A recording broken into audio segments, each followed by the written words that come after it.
Hey, good morning guys, good morning kabuting-ting, kay handyman. Nakabili tayo ng isang dryer sa Eureka. Yan o, isang Eureka na dryer, bago pa, yan.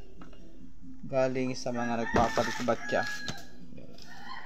Palit batya, wala ka nang babayaran pa. Yung mga yan po, kung may napapansin kayong mga gano'n.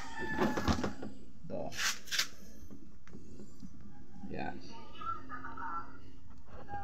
Hindi pa po nabubuksan ito guys, kasi itong warranty seal nya, ayan o yung warranty seal nya, buo pa yan, iniklap ko lang. Yan, yun o. So gagawin natin muna ay testingin natin. Tinester ko na ito, may continuity po guys. Yan, may continuity po yan. Yan o, ayun, testingin natin. Problema, nawawala yung aking pagsakan.